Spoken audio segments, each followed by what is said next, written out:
আসসালামু আলাইকুম প্রিয় দর্শক, এটা সবাই এখন জানেন, একটা জল্পনা কল্পনা চলছে যে সামনে স্থানীয় সরকার নির্বাচন, এবং এটাও এর মধ্যে জানা গেছে যে স্থানীয় সরকার নির্বাচন হবে নির্দলীয়ভাবে, মানে কোনো দলীয় প্রতীক থাকবে না। কি সেটা মেয়র নির্বাচন হোক, সিটি কর্পোরেশন নির্বাচন হোক, কিংবা ইউপি নির্বাচন হোক, সকল নির্বাচনেই সকল প্রার্থী থাকবে নির্দলীয় প্রার্থী। মানে দলীয় প্রার্থী হতে পারে কিন্তু কোনো দলীয় প্রতীক থাকবে না, এবং অফিসিয়ালি তারা দলীয় প্রার্থী হবেন না। মানে যখন জিতবেন তখন কেউ বলবে না যে বিএনপি মনোনীত, জামাত মনোনীত অথবা এনসিপি মনোনীত, তা বলবেন না। তার মানে একটা নির্দলীয় নির্বাচন হবে। সব নির্বাচনই নির্দলীয় হয় একমাত্র জাতীয় সংসদ নির্বাচন ছাড়া। জাতীয় সংসদ নির্বাচনটাই দলীয়ভাবে নির্বাচন হয়। যখন নির্দলীয় নির্বাচন হবে তখন প্রশ্ন উঠবে, সেই নির্বাচনে কি যারা একসময় আওয়ামী লীগ করতেন, আওয়ামী লীগের তখন রাজনৈতিক কর্মকাণ্ড নিষিদ্ধ, কিন্তু আওয়ামী লীগের লোকজন তো আছে, আওয়ামী লীগ দল তো আর নিষিদ্ধ হয়নি। আওয়ামী লীগ তাদের বিচার শেষ না হওয়া পর্যন্ত, বিচার এখন শুরু হয়নি, সরি, বিচার শুরু হবে এবং বিচার শেষ হবে, শেষ হওয়া পর্যন্ত তাদের কোনো রাজনৈতিক কর্মকাণ্ড তারা করতে পারবে না। এই পর্যন্ত রাজনৈতিক কর্মকাণ্ড মানে কি, আওয়ামী লীগের ব্যানারে তারা কিছু করতে পারবে না। কিন্তু যদি আওয়ামী লীগের ব্যানারের বাইরে থাকে তারা করতে পারবে। যেমন মনে করেন, তারা কি তাহলে বিয়ে শাদী করতে পারবে না? পারবে, তাহলে বিয়ে শাদী করতে পারবে। তারা কি কোনো দাওয়াতে যেতে পারবে? হ্যাঁ, তাও পারবে। তারা কি কোনো পরীক্ষায় অবতীর্ণ হতে পারবে? তাও পারবে। কোনো তো দলীয় কাজ না, এটা পারবে, পারা উচিত। এমনকি যে সংগঠন নিষিদ্ধ করা হয়েছে, যেমন ছাত্রলীগ, এটা নিষিদ্ধ করা হয়েছে, কারণ যে ছাত্রলীগ একসময় করতো সে কি কোনো ক্লাসে যে পরীক্ষা দিতে পারবে না? পারা উচিত। যখন তাকে পারতে দেওয়া না হয় তখন বুঝতে হবে এটা মব হচ্ছে। মব থামানো একটা বৈধ সরকারের দায়িত্বের মধ্যে পড়ে। সরকার যদি না থামাতে পারে, দুটো অর্থ হবে। একটা অর্থ হলো সরকার এই মদকে মদত দিচ্ছে, অথবা আরেকটা অর্থ হতে পারে যে সরকার মবকারীদের কাছে অসহায়। এই দুটোর একটা, দুটোর কোনোটাই এই সরকারের জন্য সম্মানজনক নয়। যাক, সেটা অন্য প্রসঙ্গ। প্রসঙ্গ হচ্ছে স্থানীয় নির্বাচন নিয়ে। স্থানীয় নির্বাচনে, মানে স্থানীয় সরকার নির্বাচনে আওয়ামী লীগ করতো এক সময়, আওয়ামী লীগের সমর্থক অথবা আওয়ামী লীগের নেতাও হতে পারে, উনি কি নির্বাচনে অংশ নিতে পারবেন? এর একটা প্রাতিষ্ঠানিক, আনুষ্ঠানিক জবাব আজকে পাওয়া গেল। কিভাবে পাওয়া গেল? সরকারের তথ্য ও সম্প্রচার বিষয়ক উপদেষ্টা, মানে প্রধানমন্ত্রীর উপদেষ্টা উনি, তথ্য ও সম্প্রচার বিষয়ক উপদেষ্টা জাহেদুর রহমান, ডাক্তার জাহেদুর রহমান, আপনারা ওনাকে সবাই চিনেন। উনি এর আগে, এই উপদেষ্টা হওয়ার আগে থেকেই বেশ পরিচিত। উনি আজকে একটা সচিবালয়ের তথ্য অধিদপ্তরে একটা সংবাদ সম্মেলন ছিল, নিয়মিত প্রতি মঙ্গলবারই হয় মোটামুটি। সেই সংবাদ সম্মেলনে একজন সাংবাদিক ওনার কাছে জানতে চান, আমি কি জানতে চান, পত্রিকায় কিভাবে পেয়েছি, প্রথম আলো পত্রিকায়, আমি হুবহু আপনাদের পড়ে শোনাবো যাতে নাকি কোনো রকম শব্দের এদিক ওদিক না হয়। জানতে চেয়েছেন যে সামনে স্থানীয় সরকার নির্বাচন শুরু হবে, সেখানে আওয়ামী লীগের যারা বাংলাদেশে আছেন তাদের অনেকেই নির্বাচনে ইচ্ছুক বা নির্বাচনে অংশ নেওয়ার ঘোষণা দিয়েছেন। সরকার সেই স্পেস দেবে কিনা, যেহেতু নির্দলীয় নির্বাচন হতে যাবে, এ বিষয়ে সরকারের অবস্থানটাই বা কি হবে? এই ছিল প্রশ্ন। এই প্রশ্নের জবাবে মিস্টার জাহেদুর রহমান কি বলেছেন শুনেন। কোন রকম সমস্যা নেই, মানে একজন ব্যক্তি যদি নির্বাচনে অংশ নিতে চান, তিনি যদি আওয়ামী লীগের, কারণ এটা নির্দলীয়, কেউ দলের কথা বলবেন না, এবং তিনি যদি তার প্রচারে, এটা হতে পারে একজন নির্দলীয় ব্যক্তি এলেন কিন্তু প্রচারে আওয়ামী লীগ বা তাদের যা যা বলার সেটা বলেন, তাহলে সেটার সমস্যা হবে।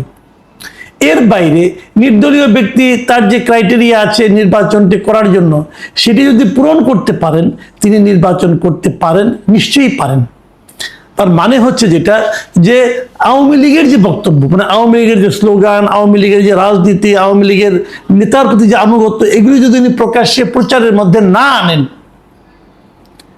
তাহলে উনি যদি নির্বাচনের ক্রাইটেরিয়া ফুলফিল করতে পারেন, নির্বাচনের ক্রাইটেরিয়া যেগুলো আছে, ঋণ খেলাপি হওয়া যাবে না, আরও যা যা হওয়া যাবে না, সেগুলো যদি ফুলফিল করতে পারেন, যদি ঠিকঠাক মতো ফর্ম পূরণ করতে পারেন, তাহলে নির্বাচন করতে পারবেন। কে বলেছেন? সরকারের তথ্য বিষয়ক সম্প্রচার বিষয়ক উপদেষ্টা, মানে সরকারের না, প্রধানমন্ত্রীর।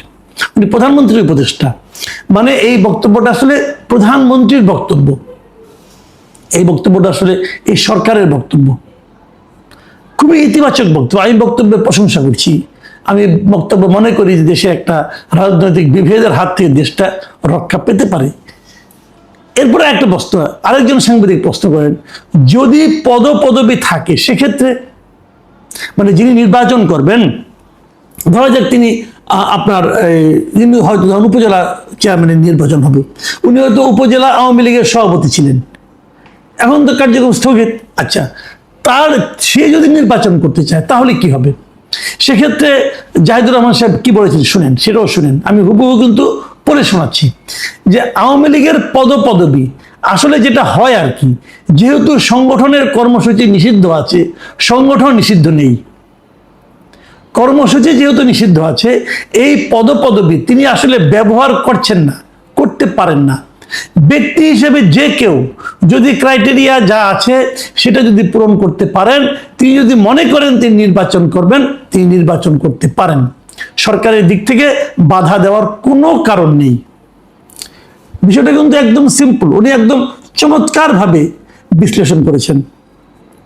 মানে ওনার পদপদবি আছে, কিন্তু দলের তো কর্মসূচি নিষিদ্ধ, কিন্তু সংগঠন কিন্তু নিষিদ্ধ না। উনি কিন্তু ক্লিয়ার করে দিয়েছেন যে আওয়ামী লীগ নিষিদ্ধ পার্টি না, কিন্তু আওয়ামী লীগের কোনো কর্মসূচি চালানো যাবে না, যাবে না। তাহলে আওয়ামী লীগের লোক হয়ে, আওয়ামী লীগের প্রতিনিধি হয়ে যদি নির্বাচন না করেন, একজন ব্যক্তি হিসেবে করলেন, তাহলে সরকার তাকে বাধা দেবে না। সিম্পল কথা, কিন্তু একদম সিম্পল। এখন আমি এখান থেকে দুটো কথা বলবো। প্রথম যে কথা, এই 1 মাস আগের কথা, মে মাসে, এই মে মাসে সুপ্রিম কোর্ট বার অ্যাসোসিয়েশনে একটা নির্বাচন হয়েছে। সেই নির্বাচনে আওয়ামী সমর্থক এই কথা বলে 40 জন প্রার্থীকে নির্বাচনই করতে দেওয়া হয়নি। সুপ্রিম কোর্টের বারের নির্বাচনটা কি আওয়ামী লীগের রাজনৈতিক কর্মকাণ্ড? কেন দিলেন না? কারা দিলেন না? যারা এখন পাশ করেছেন, যে বিএনপি দলীয় যারা আছেন, এরা, জামাত, এনসিপি সবাই এক হয়ে গেছে। এই সময় পর, এই সময় সবাই এক হয়ে যায়, এক হয়ে যে তারা নির্বাচন করতে দিলেন না, তাদেরকে 40 জনকে বাতিল করে দিয়েছেন। তাহলে এটার সঙ্গে তো সরকারের এটা মিলল না। আমি কিন্তু জাহিদুর রহমানকে ব্যক্তি জাহিদুর রহমান হিসেবে বিবেচনা করবো না এখন, কারণ উনি একটা অফিসিয়াল প্রেস কনফারেন্স করেছেন তথ্য অধিদপ্তরে, এবং উনি প্রাইম মিনিস্টারের তথ্য সম্প্রচার বিষয়ক উপদেষ্টা। সেই হিসেবে আমি মনে করি এটা সরকারের দৃষ্টিভঙ্গি। তাহলে সরকারের এই দৃষ্টিভঙ্গিকে কিন্তু এই সরকার সমর্থিত আইনজীবীরা তাদের সমিতির নির্বাচনে প্রয়োগ করলেন না। তারা কেন করলেন না? নাকি তারা অ্যাবাব গভর্নমেন্ট, নাকি তারা অ্যাবাব পার্টি? এই প্রশ্নটা আমি করতে চাই। বার কাউন্সিলে যারা নির্বাচিত হয়েছেন বার অ্যাসোসিয়েশন নির্বাচনে, এবং তারা যে সমস্ত বড় বড় আইনজীবী এখানে আছেন, তাদের কাছেও আমার এই প্রশ্নটা থাকলো। এই প্রশ্নের জবাবটা দয়া করে আপনারা দেন। আপনারা কি বিএনপির চেয়ে বড় বিএনপি, নাকি নিজেদের প্রভাব প্রতিপত্তি বিস্তারের জন্য বিএনপি?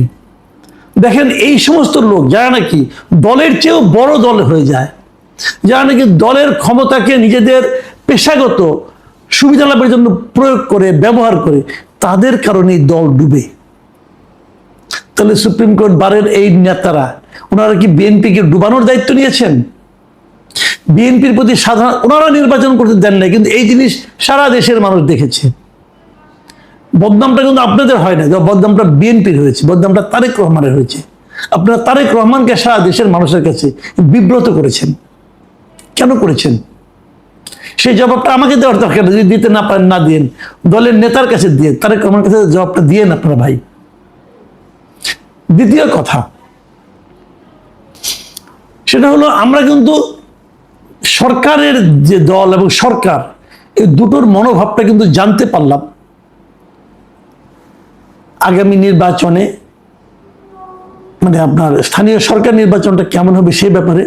পাশাপাশি জানতে পারলাম যে আওয়ামী লীগের যে সমস্ত নেতাকর্মী এই দেশে আছেন, তাদের প্রতি সরকারের মনোভাবটা কি হবে সেটাও আমরা জানতে পারলাম। আমার বিবেচনায় এটা খুবই ইতিবাচক একটা মনোভাব।